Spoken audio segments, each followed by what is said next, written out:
Hola, ¿qué tal mis amigos? Bienvenidos al canal de Host Gamer. Seguimos leyendo Introducción a la Historia de la Filosofía de Ramón Shiró. Todavía nos encontramos en la parte de Kant y estamos en el apartado Lógica Trascendental, parte 2, el yo pienso y el esquematismo de la razón pura. El yo pienso debe acompañar mis representaciones, pues si fuera de otro modo habría en mí algo representado que no podría pensarse, lo que equivaldría a decir que la representación es imposible o que por lo menos es para mí igual a nada. En otras palabras, lo que Kant piensa es que no podía haber representaciones, sensaciones, intuiciones o categorías si no existiera en el pensamiento, en cualquier conciencia en general, un centro que pudiera ordenarlas sin sintetizarlas y sintetizarlas. El centro es el yo pienso. Por otra parte, en las mismas palabras debe acompañar, está implícita la noción de que no podría existir conciencia en algo sin el yo pienso, es decir, que el yo pienso es universal y necesario a priori. Conviene en este punto no confundir el yo pienso kantiano con el cogito cartesiano o con el si dudo existo de San Agustín. En el caso de estos, el yo pienso o el yo dudo implica la existencia. No así para Kant, quien, en la crítica de la razón pura, se preocupa por el conocimiento y no por la existencia de lo que conoce o de lo que es conocido.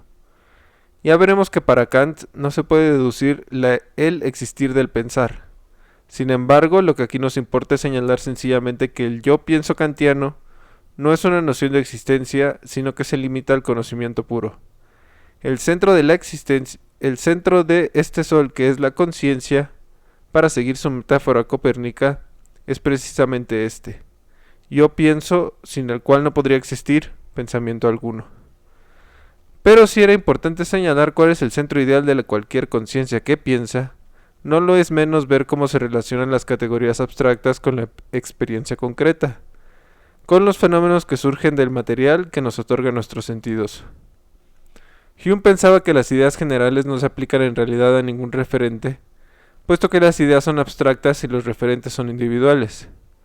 La idea general de Rosa no correspondía para él a Rosa alguna en el mundo. Por lo contrario, Kant, que se interesa básicamente en el conocimiento del mundo físico y en la ciencia física que lo estudia, quiere establecer una relación entre las categorías abstractas y la experiencia concreta. Esta relación se establece mediante los esquemas del tiempo. El tiempo, en efecto, es por una parte una intuición de orden general y abstracto, pero es también una sucesión que se encuentra en nuestra experiencia, es decir, en nuestras sensaciones, o, en el lenguaje kantiano, en los fenómenos. El tiempo sirve así como intermedio entre la abstracción del pensamiento y lo concreto de la experiencia fenoménica. Por ejemplo, la categoría de sustancia adquiere vigencia en el mundo de los fenómenos cuando la sustancia adquiere por ejemplo, la categoría de sustancia adquiere vigencia en el mundo de los fenómenos cuando la pienso como permanencia en el tiempo. Así también la categoría de la esencia o realidad adquiere vigencia en el mundo de los fenómenos como existencia en un tiempo determinado. La categoría de causalidad entra en contacto con los fenómenos y consiste en la sucesión de la diversidad. Resumamos. Kant piensa que el conocimiento es posible siempre que exista una experiencia y que esta experiencia no sea considerada como una cosa, sino como un fenómeno, representación de la cosa en la conciencia. La experiencia pura, sin embargo, sería ciega. Es así necesario formarla mediante la aplicación de categorías y de intuiciones de tiempo y espacio aplicables precisamente a esta experiencia. Esta aplicación se hace mediante el esquema de tiempo. Finalmente, no existiría pensamiento alguno sin la experiencia de una síntesis de la conciencia que Kant llama el yo pienso. De este modo, el esquema que dábamos más arriba para la conciencia puede ahora precisarse y completarse mediante el esquema siguiente. Viene un esquema donde dice yo pienso y una flecha que apunta hacia categorías, juicios, intuiciones, esquema del tiempo y fenómenos. Los juicios sintéticos de la ciencia, sea esta matemática o física, son posibles a priori porque están garantizados por el carácter universal y necesario de las intuiciones del espacio y del tiempo, por las 12 categorías del entendimiento y, más allá de ambas, por el a priori supremo, el yo pienso. Siguiente apartado, lógica trascendental. Número 3, imposibilidad de la metafísica. Hasta aquí las condiciones de posibilidad del conocimiento. Pero, como decíamos en un principio, Kant no solo quiere ver cuáles son las condiciones de posibilidad del conocimiento puro, sino que quiere también determinar sus límites. Pues bien, es idea kantiana que el conocimiento termina precisamente cuando la metafísica comienza. Y aun cuando Kant afirma que la pregunta ¿qué puedo esperar?, pregunta especialmente metafísica, estará siempre presente en el alma de todos los hombres, no existe para ella ninguna solución posible dentro de los límites del conocimiento puro o científico. La metafísica no es ciencia. No es ciencia. Bien es verdad que los juicios metafísicos, por ejemplo, Dios existe o el alma es inmortal o el mundo es eterno, son juicios sintéticos y están basados en categorías o intuiciones a priori. Sin embargo, cuando de metafísica se trata, las categorías y los juicios trabajan en el vacío, puesto que según Kant no existe ninguna experiencia a la cual pueda aplicarse intuiciones o categorías. Tal es, en esencia, la idea general de la crítica kantiana al conocimiento metafísico. Tal es, precisamente, el sentido de la distinción entre fenómeno y noúmeno. Ya hemos visto que un fenómeno es una realidad sensible, un hecho de la experiencia percibida. Los fenómenos no son para Kant cosas, sino las representaciones de la conciencia se hace de las cosas. Los noúmenos, en cambio, son, precisamente, cosas, o por decirlo en términos kantianos, cosas en sí, y en términos clásicos, esencias. Si realmente aceptamos esta distinción entre la conciencia que tenemos y la realidad en sí de las cosas, mal podríamos pasar del conocimiento de los fenómenos a la realidad que está, por así decirlo, detrás de ellos. Naturalmente, Kant no quiere decir que las cosas en sí no existan. Lo que quiere decir es que son incognoscibles, porque tratar de conocerlas sería como querer saltar más allá de nuestra propia sombra, si por sombra entendemos aquí la conciencia. Kant muestra con amplísimo detalle esta imposibilidad de la metafísica. Nos limitamos a considerar tres casos: el del cogito cartesiano, el de la existencia de Dios por medio del argumento ontológico y el de la antinomia, que implica la discusión acerca de la eternidad o la no eternidad del mundo. El cogito cartesiano es la forma de revelar la existencia del que piensa. Ahora bien, Kant cree que es posible decir pienso, luego pienso que existo. Lo que es imposible es saltar de un hecho a la conciencia bien aceptable. Yo pienso a un hecho de la existencia, yo existo. Y no es que Kant dude en su vida cotidiana de la existencia que le es propia. Lo que Kant dice es que no hay demostración lógica y racional de esta existencia. Algo parecido puede decirse del argumento que trata de probar la existencia de Dios por la idea de la perfección, argumento que nació en San Anselmo y que Kant bautizó con el nombre del argumento ontológico. El argumento, reducido en su mínima expresión, nos dice que la idea de perfección revela la existencia de un ser perfecto, la existencia de Dios. Nuevamente, aquí Kant piensa que es justificable decir pienso en la perfección, luego pienso en la existencia de esta perfección. Lo que es, para él, totalmente imposible es pasar del pensamiento de Dios a la existencia de Dios. Y ello por dos razones. La razón lógica, según la cual no podemos saltar de la conciencia de un ser a la existencia de este ser, y la razón experimental que nos dice que el concepto de Dios no se da en la experiencia.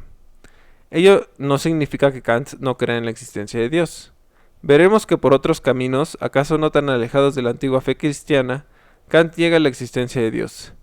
Dice sencillamente que la existencia divina no es demostrable como lo puede ser un teorema, ni comprobable y verificable como lo puede ser una ley física. Si ahora pasamos al caso de una antinomia, veremos, después de definir la palabra, que no hay conocimiento metafísico de la realidad cósmica. Por antinomia entiende Kant una posición de puntos de vista. Si podemos probar tanto el pro como el contra de una idea, si podemos probar formas contradictorias de esa misma idea, ello quiere decir que la prueba que empleamos es inválida. Tomemos, a guisa de ejemplo, la idea de la eternidad del mundo y veremos cómo según Kant se puede probar tanto que el mundo es eterno como que no es eterno, y en última instancia que no puede probarse ni una cosa ni otra. Los filósofos que prueban la eternidad del mundo presuponen que el mundo no tiene principio. Al suponerlo, arguyen que si el tiempo tuviera principio, habría de empezar en una suerte de no ser o de vacío. Pero la idea de un tiempo carece de sentido y, por lo tanto, la idea misma de un principio de los tiempos es contradictoria. Y así el mundo es eterno. Así lo expresa Kant. Lo que sigue es una cita. El origen de algo en un tiempo vacío es posible, porque ninguna parte de ningún tiempo de este tipo contiene una condición clara de ser con preferencia a la de no ser. Por consiguiente, muchas series de cosas pueden tener un comienzo en el mundo, pero el mundo mismo no puede tener un principio y es, por lo tanto, con referencia al tiempo pasado, infinito. Esa fue la cita. Pero si unos pueden probar que el mundo es eterno, otros en cambio pueden probar que él tiene un principio en el tiempo. Estos arguirán diciendo que la sucesión de una serie infinita es imposible, y que, por lo tanto, el mundo ha de haber sido creado.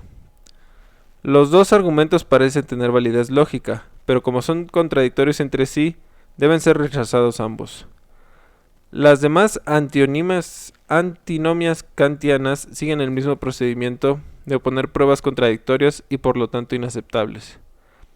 Tal es el caso de quienes afirman que cualquier parte del mundo está hecha de partículas simples, contra aquellos que arguyen que el mundo está hecho de sustancias simples, o de quienes afirman que hay en el mundo un principio de libertad, contra aquellos que niegan la existencia de la libertad física, o, por fin, el de quienes arguyen que el mundo demuestra la existencia de un ser divino necesario, contra aquellos que prueban que el mundo no implica la existencia de Dios.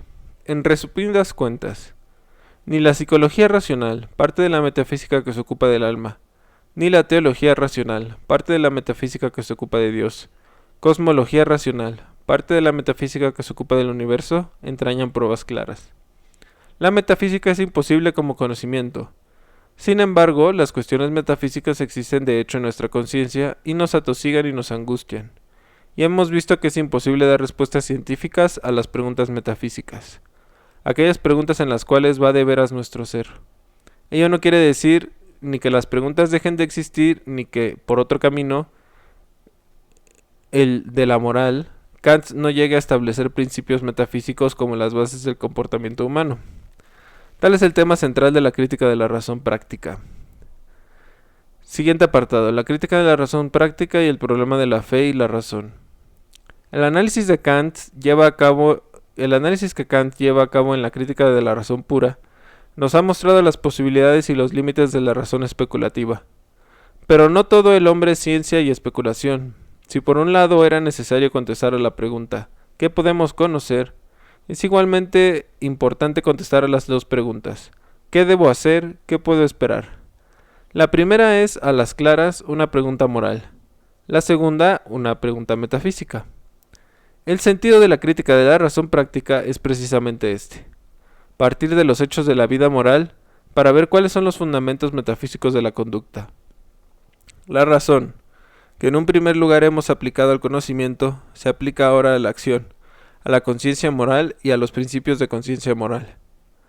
Los juicios morales que se presentan siempre bajo la forma de una obligación son imperativos.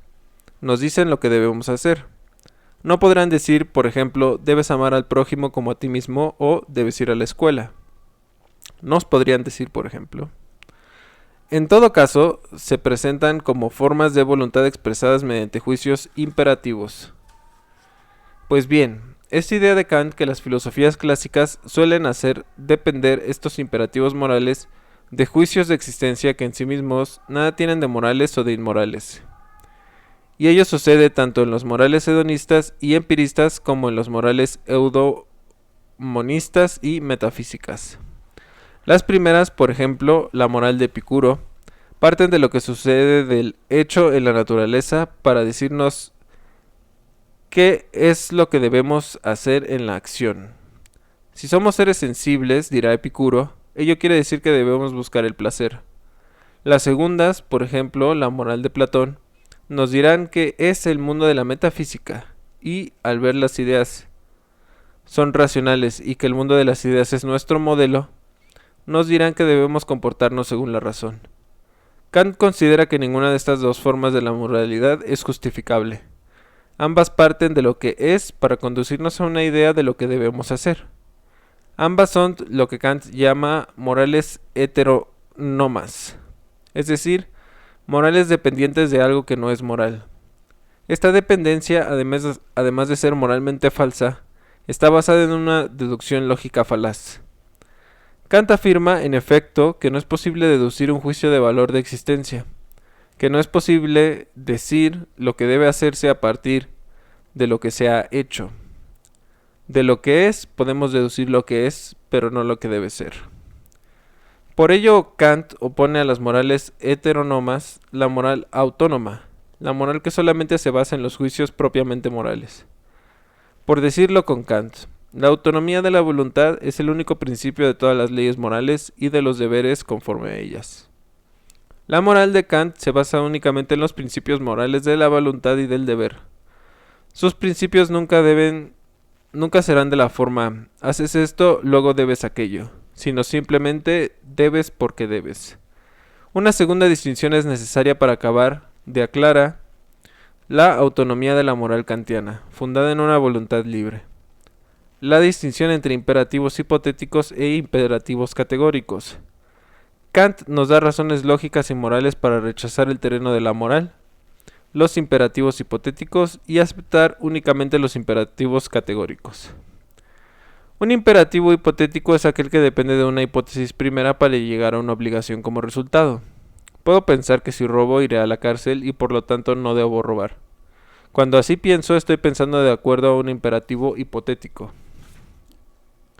Los imperativos hipotéticos son moralmente dudosos, puesto que no se basan en la moral, sino en la práctica más inmediata. Formal y lógicamente son heterónomos. Parten en efecto de la verificación de un hecho. Si robo, iré a la cárcel, para llegar a un juicio de valor. Tanto formalmente como moralmente, los imperativos hipotéticos sufren de todos los defectos que sufrían las morales heterónomas. De ahí que solamente sea válido moralmente el imperativo categórico, en el cual se anuncia la moral autónoma fundada en la libertad de la voluntad y en la ley del deber de moral puro. El imperativo categórico, base de toda la moral kantiana, se enuncia en estos términos. Obra de tal modo que la máxima de tu voluntad pueda valer siempre, al mismo tiempo como principio de una legislación universal. Este imperativo es claro si se precisa lo que Kant entiende por la palabra universal. Recordemos brevemente a Rousseau. Rousseau distinguía en lo político la voluntad de todos de la voluntad general, por la cual entendía la voluntad racional de los hombres. Pues bien, cuando Kant habla aquí de la legislación universal, entiende prácticamente lo mismo que Rousseau por voluntad general. No se trata de una voluntad de las mayorías, se trata de la voluntad afirmada por la razón, que es común a todos los hombres. El imperativo categórico, sin duda influido por las ideas de Rousseau, establece que la acción moral ha de estar basada en la voluntad racional y que las máximas que podemos darnos han de depender del valor universal que debemos darles. Basada en la pura noción del deber y de la voluntad, la moral kantiana nos hace concesiones. De ahí que una persona no pueda ser juzgada por sus actos sino por sus intenciones. Solamente la voluntad es buena o es mala. Los instintos, las emociones, las cosas de la naturaleza, no son buenas ni son malas, son indiferentes. Solamente la voluntad puede ser realmente buena. Y la voluntad depende de nuestras intenciones. De ahí que Kant pueda afirmar que nada es bueno, sino una buena intención. Juzgar los actos morales, por sus resultados, nos conduciría a una serie de ambigüedades. Es posible que una persona haga un mal, matar sin querer, por ejemplo, sin tener la intención de hacerlo. Esta persona será inocente. Es también posible que un asesino, sin quererlo, haga un acto benéfico. De hecho, lo que Kant nos dice es que los actos son heterónomos. Pertenecen al reino de lo que es y la moral depende de un imperativo categórico, de un puro deber ser de la voluntad. Hasta ahora nos hemos mantenido en el campo de la moral pura. No es posible hacerlo de manera indefinida.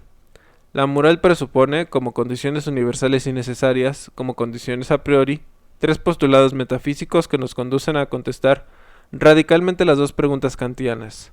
¿Qué debo hacer? ¿Qué puedo esperar? Es indispensable entender para que estas condiciones son tres postulados metafísicos, tres verdades indemostrables, pero necesarias. Así, cuando Kant llega a determinados problemas metafísicos, no se contradice a sí mismo, no está en contra de sus propias ideas tal como fueron expuestas en la crítica de la razón pura. Lo que Kant afirma es que aquí existen tres principios metafísicos necesarios e indemostrables: la libertad, la inmortalidad del alma y la existencia de Dios. Es necesario postular la libertad, porque de hecho no podría existir una voluntad, ni podría, por lo tanto, existir una vida moral si la libertad no existiera. Pero si la libertad no es atribuida, nos traslada a un orden inteligible de las cosas. Y es que la libertad no es un hecho natural. Si se recuerda la tabla de las categorías de la crítica de la razón pura, se verá que la libertad no aparecía como principio de determinación de los hechos. Por el contrario, la categoría que ahí aparecía era la de causalidad que guía a todos los fenómenos naturales. La libertad nos conduce así a un reino distinto del reino de los hechos, a un reino metafísico, a un orden inteligible. El ideal de la moral kantiana es el de la santidad, una santidad en que las acciones que es obediencia a la ley interna del imperativo categórico. El orden de la santidad es pocas veces realizable en este mundo. De hecho, lo que somos no limita nuestra capacidad de deber ser. De ahí el segundo postulado metafísico que condiciona la moral kantiana, el postulado de la inmortalidad del alma. Si la ley moral indica una ideal difícil de cumplir en esta tierra, también indica que una existencia donde podremos vivir sin trabas, de acuerdo siempre con nuestro deber. Tal es el mundo de la inmortalidad del alma.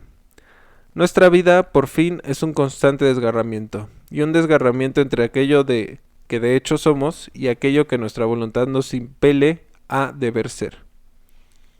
La filosofía misma de Kant es una clara muestra de esta división interna del hombre. Por una parte, la crítica de la razón pura, Kant ha expuesto cuál es el modo de ser de nuestro conocimiento. Este modo de ser no coincide con el modo de deber ser de la crítica de la razón práctica. De ahí, el último postulado de la moral kantiana. Si en este mundo el hombre vive una vida conflictiva entre lo que es y lo que debe ser, hay que encontrar la síntesis de la vida humana en un ser que al mismo tiempo es deber, es un Dios que reúne en su esencia al ser y la voluntad. Dios es el ser, que es siempre lo que debe ser, y el deber ser, que siempre es. Ser de pensamiento y de voluntad, el Dios kantiano, a pesar de un extremado rigorismo, nos recuerda al Dios de Duns Scoto, hecho principalmente de voluntad. Si bien en este caso la voluntad del amor. La moral kantiana tiene una clara primicia con respecto al conocimiento puro, primicia por cuanto la acción ha sido aceptada, siempre como aquello que de más importante acontece realmente en la vida, primacia, sobre todo por cuanto a través de la moral se encuentra la razón de ser de la vida y la síntesis, en Dios, de aquello que somos y aquello que debemos. Esta primicia de la razón práctica obedece a un motivo que hemos encontrado a lo largo del pensamiento cristiano, el conflicto entre la fe y la razón. Kant separa la fe de la razón.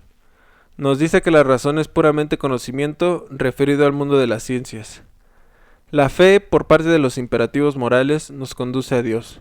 Pero esta fe kantiana no es un acto ciego. Kant quiere ver en ella una fe racional pura. En conjunto, la filosofía de Kant se declina al fideísmo, al enaltecer la fe por encima de la razón pura. Si bien su fideísmo pretende al mismo tiempo ser racional y ser una respuesta al orden racional dentro del dominio de la esfera de la acción de los hombres. La acción humana se manifiesta en lo individual como necesidad de seguir y la ley del imperativo categórico y de los postulados de la metafísica. Se manifiesta también en lo social, lo que toca a los pueblos dentro de la historia. La filosofía kantiana de la historia es importante en sí. Es importante, además, para acabar de ver con claridad las relaciones entre la moral ideal que Kant anuncia en la crítica de la razón práctica y el hecho moral que se da en la comunidad histórica de los hombres. Válgame Dios. Bueno, yo creo que vamos a acabar con esto. Si te gustó el contenido, no olvides suscribirte al canal, darle like, compartirlo en tus redes sociales, con tus amigos, con tu prima, con tu abuelita, con quien tú quieras. Tú ve y compártela. Sin más, te deseo que sigas pasando un excelente y maravilloso día. Saludos, bye.